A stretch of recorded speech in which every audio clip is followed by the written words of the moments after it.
और आप सभी को याद होगा 22 जनवरी 2024 का दिन, जब प्रधानमंत्री मोदी ने अयोध्या में प्राण प्रतिष्ठा के दौरान क्या कहा था। सुनवाते हैं आपको। ये राम के रूप में राष्ट्र चेतना का मंदिर है। राम भारत की आस्था है, राम भारत का आधार है, राम भारत का विचार है, राम भारत का विधान है, राम भारत की चेतना है, राम भारत का चिंतन है, राम भारत की प्रतिष्ठा है, राम भारत का प्रताप है, राम प्रवाह है, राम प्रभाव है, राम नीति भी है, राम नीति भी है, राम नित्यता भी है, राम निरंतरता भी है, राम विभु है, विशद है, राम व्यापक है, विश्व है, विश्वात्मा है। और इसलिए जब राम की प्रतिष्ठा होती है तो उसका प्रभाव वर्षों या शताब्दियों तक ही नहीं होता, उसका प्रभाव हजारों वर्षों के लिए होता है। महर्षि वाल्मीकि ने कहा है, राज्यम 10 सहस्त्राणि प्राप्य वर्षाणि राघव, अर्थात राम 10,000 वर्षों के लिए राज्य पर प्रतिष्ठित हुए, यानी हजारों वर्षों के लिए राम राज्य स्थापित हुआ। वो भी एक समय था जब कुछ लोग कहते थे कि राम मंदिर बना तो आग लग जाएगी। ऐसे लोग भारत के सामाजिक भाव की पवित्रता को नहीं जान पाए।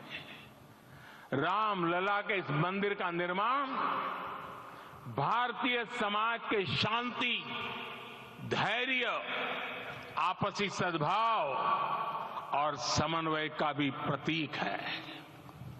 हम देख रहे हैं ये निर्माण किसी आग को नहीं बल्कि ऊर्जा को जन्म दे रहा है। तो देखिए, अयोध्या की ये तस्वीर आपको हम दिखा रहे हैं और प्रधानमंत्री नरेंद्र मोदी की वो बातें भी हमने आपको सुनवाई जब 22 जनवरी 2024 को उन्होंने कही थी। और आज एक बार फिर से जब ध्वजारोहण यहाँ पर होना है और केसरिया ध्वज रामलला की पूर्ण विराजमानता का प्रतीक।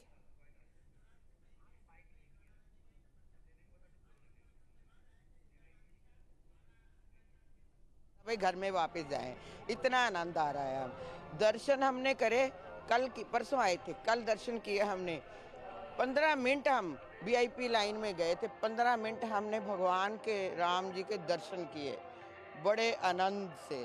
बहुत खुशी हुई, इतनी पूरी जीवन में ना मेरे को इतनी खुशी नहीं मिली जितनी मेरे को कल मिली थी राम जी के दर्शन कर। प्रधानमंत्री जी भी आ रहे हैं आज अयोध्या ध्वजारोहण के लिए, धर्म ध्वज फहराएंगे, कैसे जी देख रहे हैं आप इस चीज को? भाई उनका तो मैं कुछ कह नहीं सकती ना भाई, उन्होंने हिंदू धर्म को इतना मतलब अपने भगवान जी को महलों में बिठा दिया है। हालांकि वो यहाँ के राजा थे, फिर भी उनको बाहर बिठाया हुआ था, बाहर बिठाया था ना, राजा थे राम जी अयोध्या के, तो उनको बाहर बिठा रखा था लोगों ने।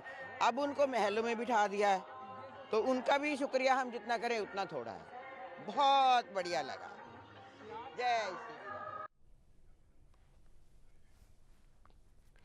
तो ये दर्शनार्थी और श्रद्धालुओं की बात आप सुन रहे थे जिन्होंने दर्शन कल ही किए हैं। और राममय जब पूरी अयोध्या नगरी हुई है, क्योंकि काफ़ी समय से इसकी तैयारी चल रही थी और लोगों के चेहरों पर भी खुशी है, उत्साह है, ना सिर्फ अयोध्या के लोगों के चेहरों पर, लेकिन देखिए दूर दराज से लोग आते हैं प्रभु श्री राम के दर्शन करने के लिए। कई सालों तक उनको जो है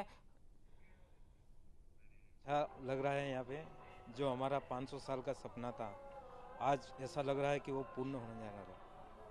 लता मंगेशकर चौक पे खड़े हैं आप लोग। हाँ। राम नाम का जो है भगवा ध्वज। खरीदा है आपने। जी। कैसा लग रहा है लता मंगेशकर चौक, और ये आपने क्यों खरीदा? ये भगवा ध्वज ऐसा लग रहा है जिससे गले में बांधने पर साक्षात परमात्मा श्री राम जी हमारे को बहुत संतुष्टि मिल रही है।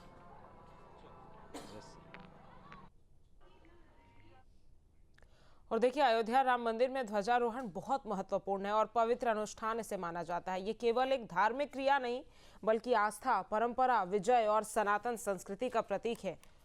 और देखिए, ध्वज का बहुत महत्व भी होता है सनातन धर्म में। राम मंदिर की शिखा पर लहराने वाला ये जो भगवा ध्वज है, वो धर्म, साहस, सत्य और मर्यादा का प्रतीक माना जाएगा।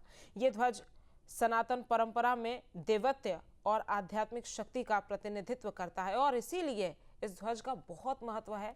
और अभिजीत मुहूर्त में इस ध्वजारोहण को किया जाएगा। प्रधानमंत्री नरेंद्र मोदी ध्वजारोहण करेंगे। कई परंपराएं होती है, विशेष मंत्रोच्चार किए जाएंगे, वैदिक विधियों और पूजा अर्चना की जाएगी और फिर उसके बाद इस धर्म पताका को राम मंदिर के शिखर पर फहराया जाएगा, जो कि प्रधानमंत्री नरेंद्र मोदी करेंगे। और जब ध्वज मंदिर की चोटी पर पहुंचकर हवा में लहराता है तो देखिए, पूरा परिसर आध्यात्मिक ऊर्जा से भर उठता है।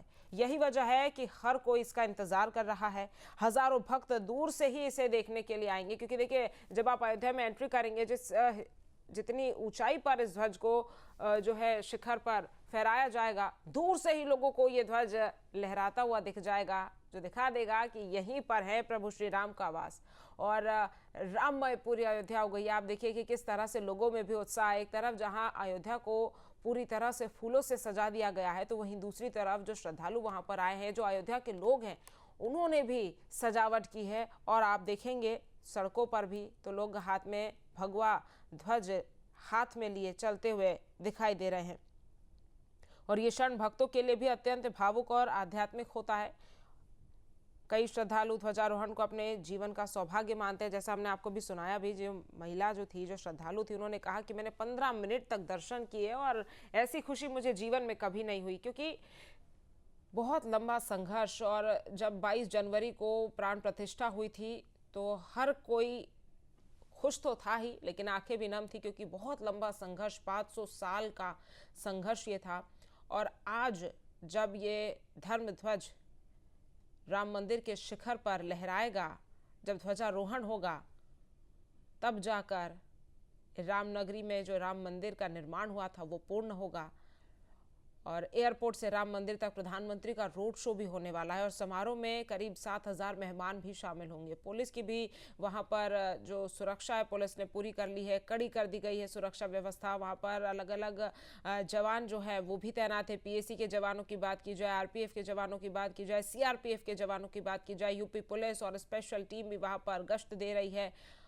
और देखिए, ये जो ध्वजारोहण समारोह है ये बेहद खास है, क्योंकि कई मेहमान और कई लोग जो हैं वो आज इस ध्वजारोहण समारोह को देखने वाले हैं। जहां भक्ति है हर शब्द में, कथाओं में छुपे हैं दिव्य रहस्य और ज्योतिष देता है जीवन को दिशा। धर्म से जुड़ी हर बातों को जानने के लिए हमारे चैनल स्तुति को सब्सक्राइब करें।